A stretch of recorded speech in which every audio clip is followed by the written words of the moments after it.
सती मैया ने मरते समय श्री राम जी से एक वरदान मांगा था, क्या? सती मरत हरि सन बरु मांगा, जन्म जन्म शिव पद अनुराग, तेहि कारण हिम गिरि ग्रह जाय, तेहि कारण हिम गिरि गृह जाय, जनमी पार्वती तन पाई, जनमी पार्वती तनु पाई, सती मरत सन हर बर मांगा, जन्म जन्म शिव पद अनुराग। माँ सती ने प्रभु से एक वरदान मांगा था, किससे? श्री राम जी से, क्योंकि माँ जानती हैं कि हमारे स्वामी श्री राम जी की आज्ञा सुनते हैं, इसलिए राम जी से एक वरदान मांगा कि मेरे जितने भी अवतार हो उन अवतारों में मुझे केवल और केवल शिव पति रूप में प्राप्त हो, दूसरा कोई ना हो। अब देखिए, अब यहाँ से शिव विवाह की कथा आती है, शिव और पार्वती का विवाह की कथा है। तो जितने भक्त यहाँ बैठे हैं अब कोई हिलना नहीं जब तक बाबा का ब्याह ना हो जाए, है ना, क्योंकि अब कथा यहाँ से आनंद की ओर बढ़ती है। तो जिसको अभी उठना है उठ जाना, बाद में नहीं उठना। देखो भैया पहले भाग गई। नमस्कार नमस्कार। बाबा भोलेनाथ के ब्याह की कथा है, और बताओ अभी तक बैठी थी, बाबा का जैसे ही ब्याह हुआ तो भाग गई।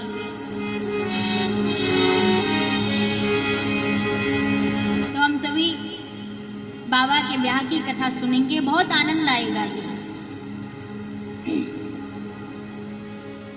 तो माँ पार्वती ने दूसरा जन्म लिया, माँ सती ने दूसरा जन्म लिया। हिमांचल जी के घर पार्वती के रूप में माँ आई है। सती मैया का दूसरा जन्म हुआ पार्वती के रूप में। तेहि कारण हिमी गिरि ग्रह जाई, जनमी पार्वती तन पाई। हिमांचल जी के घर माँ पार्वती आई हैं। नारद जी पहुंचे हिमांचल जी के घर। हिमांचल जी ने पार्वती जी को बुलाकर कहा कि बिटिया इनको प्रणाम करो, ये हमारे गुरु हैं। तो हिमांचल जी ने नारद जी को प्रणाम किया, मैया पार्वती ने नारद जी को प्रणाम किया। हिमांचल जी ने कहा, हे नारद जी, आप हमारी बिटिया की हाथ की रेखाओं को देखकर बताइए कि इनमें क्या क्या दोष है और क्या गुण है। तो भैया नारद जी बताने लगे, बोले आपकी बेटी समस्त सद्गुणों की खान है। आपकी बिटिया का नाम उमा अंबिका भवानी होगा। इनका सौभाग्य अखंड होगा। इनके पद चिन्ह पर चल करके स्त्रियां पतिव्रत धर्म का पालन करेंगी। आपकी बिटिया का सौभाग्य अखंड है।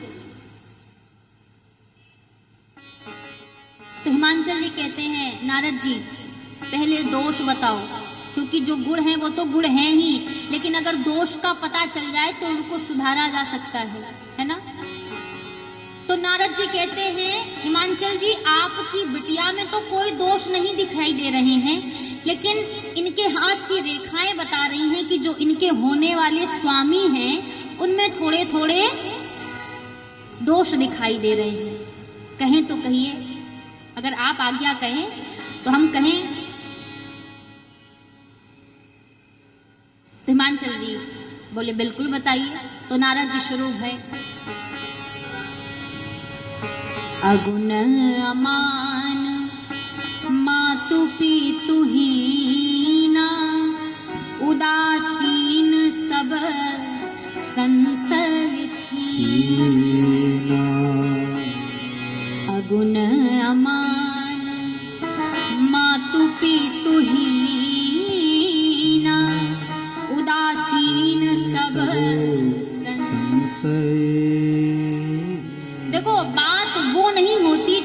जाती है, बात वो होती है जो सुन के समझी जाती है ना।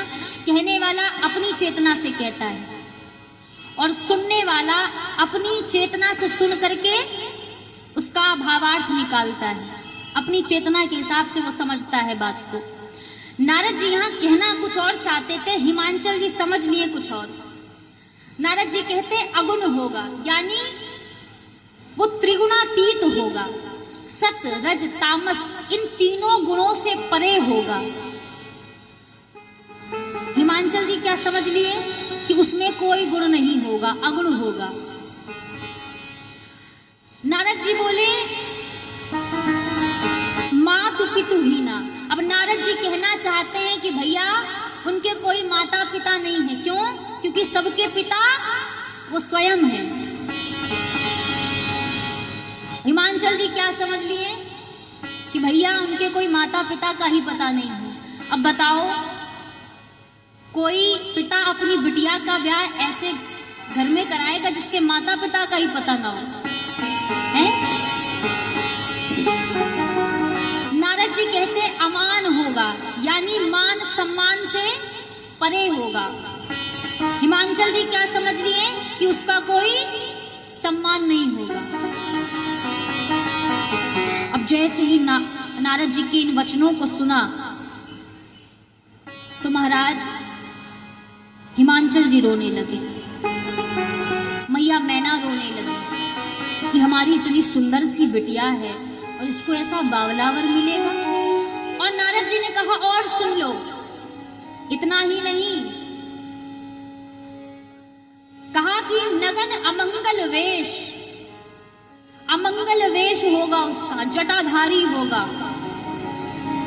और तो और नंगा रहेगा, कुछ नहीं पहनेगा, नगन अमंगल वेश। जैसे ही सुना तो नारद जी की बातों को सुन करके हिमांचल जी का मन और कांपने लगा, शरीर और कांपने लगा, नेत्रों से आंसू बहने लगे मैया के। मैया मैना रोने लगी और रोने तो मैया पार्वती भी लगी, लेकिन पार्वती मैया सुख के कारण रो रही हैं। माँ समझ गई कि मैंने प्रभु से जो वरदान मांगा था, मुझे लगता है कि प्रभु ने उस वरदान को दे दिया है। अब हिमांचल जी परेशान हो गए, नारद जी का हाथ पकड़ा, कोने में लेकर के गए, बोले अगर कोई उपाय है, कोई पूजा पाठ की कुछ विधि है तो दूल्हा बदल लीजिए। नारद जी बोले खबरदार हिमांचल जी, कैसी बातें करते हो? कहिवंत सुनी जो विधि लिखा लीलार, देव दनुज नर नाग मुनि को न मेट निहार। ब्रह्मा जी के द्वारा जो एक बार लिख गया है वो कोई मेट नहीं सकता, उनकी लिपि कभी झूठी नहीं हो सकती है। दूल्हा तो ऐसा ही मिलेगा, मेरी इस बात को सच मानिए। लेकिन मैं आपको बताऊं, जो जो मैंने अभी दोष बताए हैं, जहां तक मुझे पता है ये सारे दोष भगवान शिव में हैं। और यकीन मानिए, यदि ये सारे बातें भगवान शिव में हैं तो आपकी बिटिया का कल्याण हो जाएगा। क्यों? क्योंकि सामर्थ्यवान पुरुष को दोष नहीं लगता। शंभु सहज समर्थ भगवाना, भगवान शिव सामर्थ्यशाली हैं, उनको कभी दोष नहीं लगता। और सामर्थ्यवान पुरुष में दोष भी सुख का कारण बन जाता है, और असमर्थवान पुरुष में जो गुण होता है वो भी दुख का कारण बन जाता है। तो आपकी जो बिटिया का स्वामी होगा वो सामर्थ्यवान है, सामर्थ्यवान ही नहीं महासामर्थ्यवान है। इसलिए आपकी बिटिया का ब्याह अगर उन शिव से हो गया तो आपकी बिटिया का कल्याण हो जाएगा। जब सुना हिमांचल जी ने तो कहा कि तो फिर वो हमारी बिटिया को मिलेंगे कैसे? तो नारद जी ने कहा कि वही उपाय लेकर मैं आपके पास आया हूँ।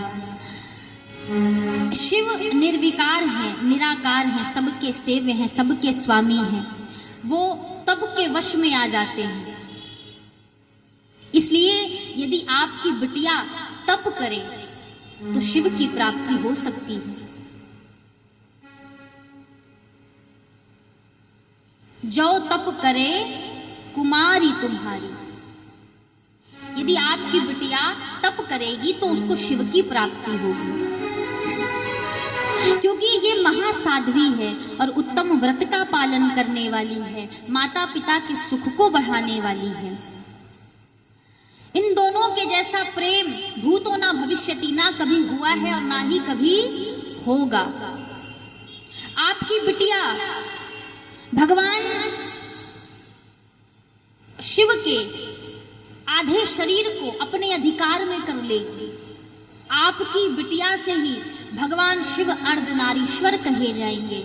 आपकी बिटिया के तप से ही संतुष्ट होकर के स्वर्ण के समान माँ आपकी जो बिटियां हैं वो गौर वर्ण की हो जाएंगी। इसलिए गौरीति नामना कन्या तु ख्याति में गमिष्यति, इसलिए इनका नाम होगा गौरी। माँ ने जब सुना कि तप करने से प्रभु की प्राप्ति होगी तो महाराज माँ ने कठोर तप किया शिव को प्रसन्न करने के लिए। 1000 वर्ष तक उन्होंने कंदमूल फल खाए, 100 वर्षों तक साग खाया, इसका भी त्याग कर दिया। कुछ दिन तक जलवायु का भोजन किया, फिर इसका भी त्याग कर दिया। 30,000 वर्ष तक माँ ने सूखे बिल्व पत्र खाए, जो धरती पर बिल्व पत्र गिर जाते उसका ही भोजन माँ करती। तो 30,000 वर्षों तक माँ ने सूखे पत्ते खा करके तप किया, लेकिन इसका भी बाद में त्याग कर दिया। तब माँ का नाम पड़ा अपर्णा। बोलिए अपर्णा मैया की। माँ का नाम पड़ा अपर्णा। भयंकर कठोर तप किया, आकाशवाणी हुई, अस तप को ना कीन भवानी, भय अनेक धीर मुनि ज्ञानी। अस तप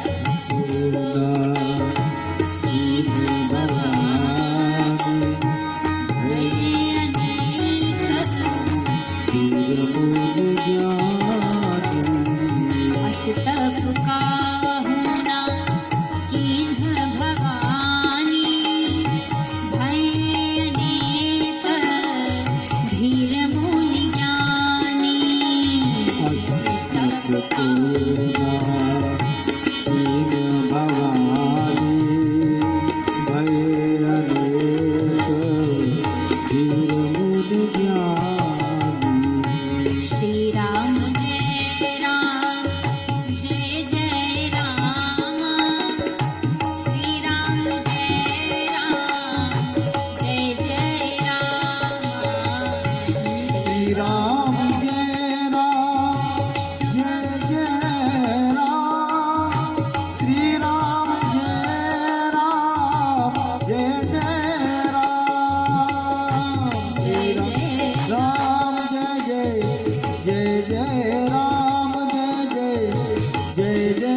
भवानी, भय अनेक धीर मुनि ज्ञानी। आपने जो इच्छा लेकर के तप किया है, आपकी वो इच्छा पूर्ण होगी। पिताजी बुलाने आए तो आप घर चली जाइएगा। तो माँ ने जिस इच्छा को लेकर के तप किया वो इच्छा माँ की पूर्ण हुई। आकाशवाणी ने ऐसा माँ को वरदान दिया। इधर सती मैया ने जब से अपना शरीर त्यागा था तो भगवान शिव वैरागी हो गए थे। भगवान शिव प्रभु श्री राम के नाम का गुणगान करते, कहीं कथा सुनाते, कहीं कथा सुनते। समय ऐसा ही व्यतीत हो रहा था। एक बार भगवान ध्यान में बैठे थे, तभी प्रभु श्री राम प्रकट हो गए। शिवजी ने प्रणाम किया, कहा बताइए आपने कैसे दर्शन दिए हैं। तो भगवान ने कहा कि मैं चाहता हूं कि अब आप हिमांचल जी की पुत्री से विवाह कर लीजिए। जाई विवाह शैल जेहि यह मोहि मांग देव। मैं यही मांग रहा हूं कि आप जाकर के हिमांचल जी की पुत्री से विवाह कर लीजिए। तो भगवान शिव कहते हैं कि प्रभु, ये बात थोड़ी अच्छी नहीं है। मैं तो बहुत अच्छे से आपका भजन कर रहा हूँ, आपके नाम का गुणगान कर रहा हूँ, क्यों विवाह के चक्कर में मुझे डाल रहे हैं? किंतु आपकी आज्ञा अगर है, क्योंकि शास्त्र कहते हैं मातु पितु गुरु प्रभु कै बानी बिनहि विचार करहि शोभ जानी। माता पिता की आज्ञा, गुरु की आज्ञा, प्रभु की आज्ञा बिना सोचे समझे शुभ जान करके जो वो कहें कर देना चाहिए। तो भगवान शिव कहते हैं कि प्रभु यदि आपकी आज्ञा है तो ठीक है, मैं पार्वती के साथ विवाह करने के लिए तैयार हूँ। लेकिन अब भाई कोई कन्या पक्ष से विवाह का प्रस्ताव लेकर आए तो बात बने। अब दूल्हा खुद जा करके कहे कि हमारा ब्याह करा दो तो ये थोड़ा अच्छा लगेगा भाई, है? कोई दुल्हन के पक्ष से आए प्रस्ताव लेकर के।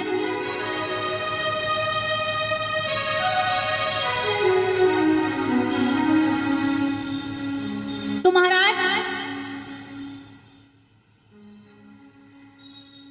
बाबा भोलेनाथ ने विचार किया कि पार्वती ने पूर्व जन्म में सती जब अवतार लिया था तो सती ने मेरे प्रभु की परीक्षा ली थी, है ना? सीता का वेश रखा था, मेरे प्रभु की परीक्षा ली थी। इसलिए इस जन्म में उनकी परीक्षा मैं लूंगा। जब तक मैं उनकी परीक्षा नहीं ले लेता तब तक मैं उनसे विवाह करने वाला नहीं हूं। इसलिए प्रभु ने सनकादिक ऋषियों को भेजा कि आप जाकर के पार्वती की परीक्षा लीजिए। सनकादिक ऋषि आए हैं माँ के पास, माँ के पास आए हैं और प्रभु की निंदा करने लगे, भगवान शंकर की निंदा करने लगे कि कहाँ आप उस वैरागी के चक्कर में पड़ी हैं, आप इतनी सुकुमारी कन्या हैं, उसके पास ना खाने को भोजन है, ना रहने को घर है, ना पहनने को वस्त्र है, आप इतनी रूपवान हैं और उनके पास तो कोई अच्छा रूप भी नहीं है, भूत प्रेतों के साथ रहते हैं, श्मशान में वास करते हैं, आप उनके साथ प्रसन्न नहीं रहेंगे। आप कहें तो हम आपके लिए एक बहुत बढ़िया रिश्ता लेकर के आए हैं, बहुत सुंदर दूल्हा है। कौन? बोले भगवान विष्णु अत्यंत रूपवान हैं, आप अगर आज्ञा दे तो उनसे बात चलाएं, आप अगर आज्ञा दें तो उनसे बात चलाएं आपके विवाह की। माँ पार्वती मुस्कुरा करके कहती है कि अब जो होना था वो हो गया है, मन कोई 10-20 नहीं होते, उधव मन न भये 10-20। मेरे गुरु ने जो आज्ञा मुझे दी है मैं उनकी आज्ञा के अनुसार ही चलूंगी। अब मेरा घर बने या बिगड़े लेकिन मैं विवाह तो शिव के साथ ही करूंगी, क्योंकि अब जो मेरी लगन है वो भगवान शिव से लग गई है ना। देखो मैया पार्वती ने शिव की व्यवस्था से प्रेम नहीं किया,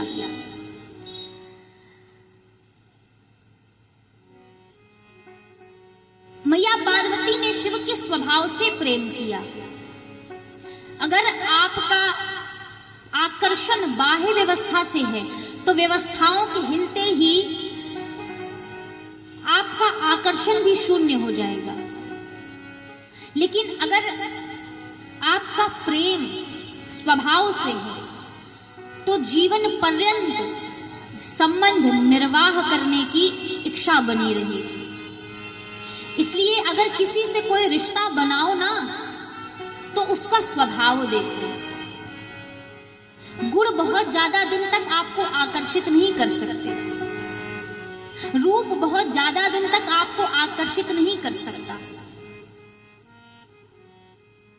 एकमात्र व्यवहार ही ऐसा है जो रिश्तों को लंबे समय तक बना करके रखता है। अगर आपका व्यवहार अच्छा है, अगर आपका व्यक्तित्व अच्छा है तो रिश्ते लंबे समय तक चलते हैं। तो माँ कहती है कि भैया अब तो ये लगन लग गई है, इसलिए अब अगर मेरा विवाह होगा तो शिव के साथ ही होगा। देखो मानस में तो कहा है कि सिर्फ सनकादिक ऋषि आए हैं, लेकिन शिव महापुराण में, ब्रह्म वैवर्त पुराण में कहा है कि भगवान शिव स्वयं आए हैं ब्राह्मण का वेश बना करके माँ की परीक्षा लेने के लिए। तो जब माँ परीक्षा में पास हो गई तब बाबा ने ब्याह किया है माँ से, है ना, ऐसे ही नहीं। जब सनकादि ऋषियों ने देखा कि माँ तो अब अपने दृढ़ संकल्प से हिल नहीं रही हैं, तब सनकादिक ऋषि प्रसन्न हो गए, बाबा के पास आए, माँ की जय जयकार करते हुए और कहा कि बाबा माँ परीक्षा में उत्तीर्ण हो गई हैं, आप विवाह कर सकते हैं। बाबा ने जैसे ही सुना बाबा के नेत्र बंद हो गए, महाराज ध्यान में चले गए। अब यहाँ सभी विचार करने लगे कि पिछली बार ध्यान में गए तो 87,000 वर्ष बाद लौटे थे, इस बार ध्यान में गए तो पता नहीं कब वापस आएंगे, हैं?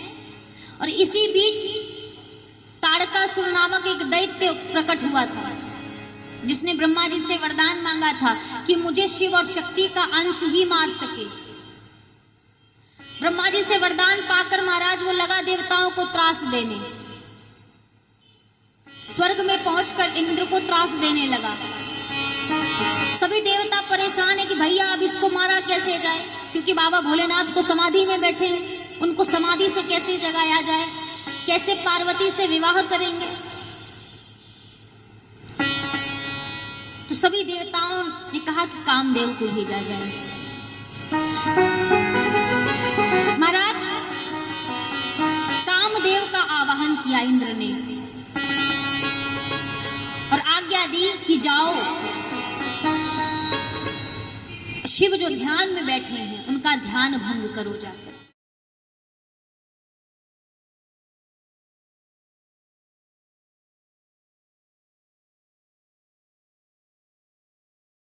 आनंद टीवी से जुड़ने के लिए आप हमें व्हाट्सएप करें 9277395752 पर।